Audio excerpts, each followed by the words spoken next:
Yomoni, leader français de la gestion d'épargne en ligne, présente Sud Radio, Osez investir, Thomas Binet. Bon c'est vrai, ça maintenant qu'on a gagné beaucoup d'argent, on va le faire fructifier. On investit dans quoi ce matin, Thomas Binet? D'abord le PER, vous savez le plan épargne retraite, c'est plus qu'un outil d'épargne retraite, on en parle dans un instant. Et on reçoit Philippe Servézy, président de la société Corum Asset Management. Est-ce qu'il faut acheter des parts de SCPI, vous savez, fameuse société civile de placement immobilier en 2025? Il va nous y répondre dans un instant. Et Guy Marty, notre expert en gestion de patrimoine, qui va revenir sur une déclaration du ministre de l'Europe et des Affaires étrangères, Jean-Noël Barrot. Ouais, il était sur Sud Radio d'ailleurs cette semaine chez Jean-Jacques Bourdin dans le Grand Matin Sud Radio. Allez, tout de suite on commence.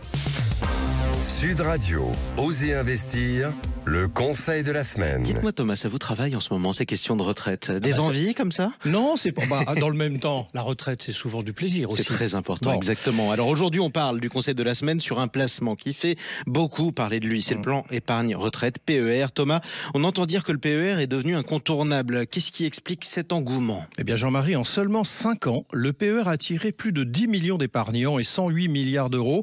Alors pourquoi? Parce qu'il est simple et complet. Il remplace les anciens produits comme le PERP ou les contrats Madelin et centralise tout dans une seule enveloppe avec 3 compartiments.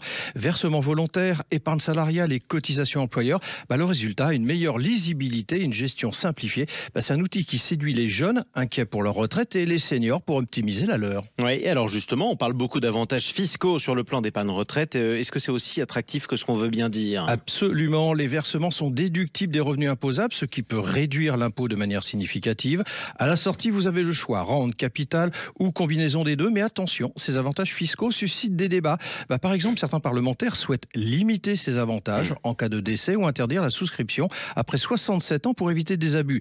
Il y a donc une vraie vigilance autour de ces atouts fiscaux. Bon, et puis une dernière question importante. Rente ou capital, vous avez dit, ça faisait partie des options. Qu'est-ce qu'on doit privilégier à la sortie? La rente n'a pas la cote. Une minorité d'épargnants la choisissent. Pourquoi? Parce que les calculs favorisent souvent l'assureur, surtout si l'espérance de vie dépasse 90 ans. En revanche, le capital, notamment fractionné, permet de mieux gérer la fiscalité et de garder le contrôle sur son épargne. Chaque situation est unique, mais il est essentiel de bien se renseigner avant de décider. Capital fractionné, ça veut dire en plusieurs fois Oui. Le principe de la fraction, mon cher Jean-Marie. Une demi-rente, en quelque sorte, on va le dire comme ça. Merci beaucoup Thomas Binet. Tout de suite, on va passer aussi au principe de la fraction, mais on va accueillir notre invité. Haussmann Executive Search, leader du recrutement sur les métiers de la finance et de l'immobilier, présente Sud Radio, Osez investir, l'invité. Oui, parce qu'un quorum, en quelque sorte, c'est une fraction. Alors on accueille tout de suite votre invité, Philippe Servézy. Bienvenue sur Sud Radio. Président de Corum AM, société européenne 100% indépendante proposant des solutions d'épargne long terme, parmi lesquelles des placements en SCPI, fonds obligataires et assurance vie. Mon cher Thomas, vous allez nous rappeler ce qu'est une SCPI. En tout cas, votre invité est à vous. Bonjour Philippe Servézy. Bonjour Thomas, bonjour à tous. Je vais vous renvoyer le compliment. On va justement commencer avec un peu de pédagogie pour nos auditrices et nos auditeurs. La SCPI, Société Civile de Placement Immobilier, en quelques mots, comment on peut le définir ? On peut le définir comme un véhicule qui permet de s'exposer à l'immobilier sans les inconvénients de l'immobilier en direct, où on va aller voir son locataire, changer quand il y a une fuite ou quelque chose comme ça. Voilà, on évite ce genre d'inconvénients, et la SCPI, en fait, on va mutualiser avec plusieurs épargnants, on va les investir dans un même véhicule qui, lui, va acheter plusieurs immeubles et donc diversifier le risque. C'est ça. Le porteur de part SCPI n'est pas propriétaire des biens immobiliers, il est propriétaire de parts qui elle-même lui donne des droits et aussi des devoirs, obligations évidemment, par rapport à des immeubles, des bureaux, des établissements de logistique que vous achetez. Exactement. Ça peut même être de l'hôtellerie, du commerce. Il y a vraiment différents types de sous-jacents, comme on dit, immobiliers.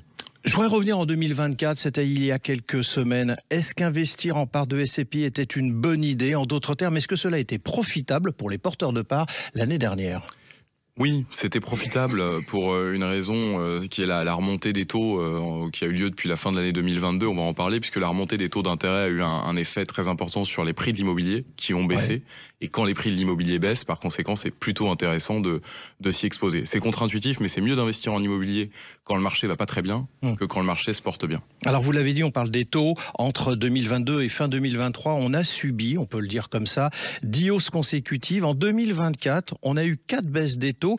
Est-ce à dire que les taux sont la cause de tous les maux ? Je dirais pas que les taux sont la cause de tous les maux, mais que les prix de l'immobilier sont très dépendants des taux d'intérêt, comme les prix de toutes les autres classes d'actifs qu'on connaît, les actions, les obligations notamment. Et les prix de l'immobilier ont été très très hauts jusqu'en 2022, puisque l'argent ne coûtait rien. On se souvient de taux qui étaient à 1% au moins. Et finalement, l'immobilier, c'est juste une prime de risque par rapport au taux d'intérêt. Et donc cette augmentation des taux, elle a entraîné une forte augmentation des prix de l'immobilier, une forte baisse des prix de l'immobilier. Et cette baisse des prix de l'immobilier, elle fait qu'il y a des opportunités. Pour ceux qui s'intéressent depuis des années à la SCPI, et Guy Marty en est un témoin et un acteur vigilant, est-ce que l'internationalisation est devenue le maître mot là aussi sur les portefeuilles? Parce qu'il y a quand même une vingtaine, trentaine d'années, on investissait sur le territoire français et on s'aperçoit qu'on a repoussé les frontières. Est-ce que c'est ça aujourd'hui le terrain de jeu? Le terrain de jeu, il doit rester diversifié, mais je dirais que les pays étrangers, notamment européens, ont certains avantages par rapport à la France, comme l'environnement réglementaire, par exemple. On connaît en France le fameux bail en immobilier de bureau, en immobilier commercial 369, où le locataire peut partir tous les 3 ans. Ce bail-là, il n'existe pas à l'étranger. C'est même courant de trouver des baux au Royaume-Uni ou par exemple aux Pays-Bas ou dans les pays nordiques, avec des baux de 20 ans. Qu'est-ce que ça veut dire? Ça veut dire que le locataire est engagé pour les 20 prochaines années. Il ne peut pas sortir. Ça apporte beaucoup de sécurité à l'épargnant qui est investi en SCPI. Philippe Servézy, pour que les loyers rentrent, c'est à partir des loyers qui rentrent que les porteurs de parts vont gagner un peu d'argent, on est bien d'accord, il faut que le système fonctionne comme ça. Le problème, c'est qu'aujourd'hui, on a une économie qui va pas très bien, qui va de moins en moins bien. Alors, est-ce à dire que entre l'économie française, l'inflation, les guerres en Ukraine, l'élection de Donald Trump et sa volonté de protectionnisme immobilier, l'instabilité politique et budgétaire française, bon, vous voyez, je m'arrête là pour l'instant, croyez-vous que les entreprises puissent voir les choses de façon positive et vouloir s'engager et pouvoir tout simplement payer leur loyer à un moment donné? Et vous avez raison, c'est un point très important. On dit souvent que l'immobilier, c'est localisation, localisation, localisation. Nous, on a une philosophie un peu différente chez Quorum. On dit que c'est locataire, locataire, locataire. Qu'est-ce que ça veut dire? Ça veut dire qu'il faut acheter des immeubles dont le locataire est capable de payer son loyer aujourd'hui, mais surtout est capable de le payer dans la durée. Parce que si c'est toujours votre locataire dans 10 ans, 15 ans ou 20 ans, il faut qu'il soit capable de faire face à un environnement politique qui change, à de la concurrence, etc. Et donc aujourd'hui, la plupart des gérants de SCPI sont équipés avec des personnes en interne qui sont en fait des spécialistes de l'analyse financière de ces sociétés, de ces entreprises. Et ça arrive régulièrement de devoir refuser un locataire qui est candidat à rentrer dans l'immeuble où justement il y a de la vacance, si on considère que ce locataire n'est pas capable de payer, d'assumer son loyer dans la durée. On est en train de dire quand même que l'immobilier sera en train de se financiariser. En d'autres termes, est-ce que le terme de pierre-papier, que connaît bien Guy Marty, ne serait pas sur le point de faire oublier la pierre ? Il faut quand même garder en tête qu'un immeuble reste un immeuble et qu'il y a des fondamentaux qui sont importants si on veut attirer des locataires et les garder. Ce qui est certain, c'est que ça s'est financiarisé et qu'aujourd'hui, notamment la plupart des gérants de SCPI regardent d'autres éléments, ils s'endettent à minima et ils font appel à des mécanismes qui permettent de générer plus de performances et ce sont clairement des mécanismes financiers. Ma dernière question pour vous, Philippe Servézy. Optimiste pour 2025, il faut investir en SCPI de façon objective quand même. Oui, je pense que 2025, c'est même peut-être une des dernières fenêtres d'investissement très intéressantes sur les 2-3 dernières années, puisqu'on voit que la baisse des taux continue, puisque la Banque Centrale Européenne a à nouveau abaissé ses taux hier.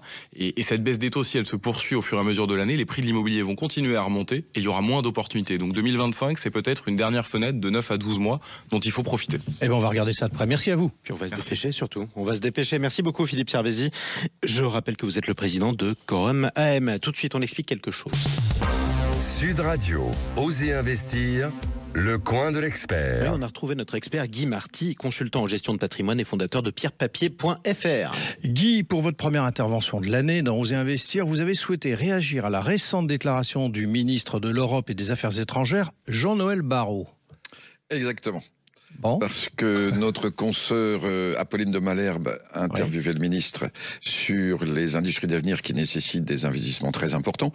Et il a répondu en particulier, je cite, « Il va falloir mettre fin à ce scandale qui veut que l'épargne des Français et des Européens aille justement aux États-Unis ou ailleurs plutôt que de rester en Europe. » Bon, ça vous fait réagir et ça vous choque? Ah bah oui, pour 2 raisons. La première, c'est que l'épargne des Américains vient en Europe. Et elle vient en France. C'est la fameuse attractivité dont nous sommes si fiers. Donc, il y a des entreprises qui travaillent en France, en Europe, qui envoient leur loyer pour financer les retraites américaines. Et il y a des entreprises dans lesquelles les Américains ont investi, dont les dividendes s'en vont aux États-Unis. Il serait peut-être temps de renvoyer la politesse. Sinon, nous payons pour tout le monde et personne ne paye pour nous. En un sens, investir hors de France est un acte citoyen. Bon, c'est-à-dire que ça soulagera, par exemple, le financement des retraites, mais c'est déjà le calcul des Américains pour leur retraite de venir chez nous. Guy, on entend votre argumentation, mais le ministre n'a-t-il pas raison quand même quand il se préoccupe de savoir ce que finance l'épargne? Personnellement, je trouve ça choquant. Bon. Nous payons déjà des charges, des cotisations, des impôts, tout ce que vous voulez. Il nous reste un petit espace de liberté qui est notre consommation et notre épargne. Ouais. Alors, aucune objection à acheter des actions, aucune objection à bien investir, mais c'est à nous de décider, c'est pas de l'impôt. Voilà, c'était le billet d'humeur de Guy Marty avec son petit coup de gueule le début d'année. C'était son objection, votre honneur. Autre déclaration choc cette semaine de Jean-Noël Barrot, le ministre des Affaires étrangères. C'était pour le coup sur Sud Radio avec Jean-Jacques Bourdin. La France qui a discuté avec le Danemark d'envoyer des soldats français au Danemark pour le protéger. Pourquoi pas des États-Unis et des velléités de Donald Trump. Ça aussi, c'est important quand même. C'était ça l'info de la semaine. Chers amis, merci beaucoup. Merci Guy Marty, merci Thomas Binet. On vous retrouve dimanche prochain. Avec plaisir. Sud Radio, Osez investir, Thomas Binet. Avec Yomoni, leader français de la gestion d'épargne en ligne.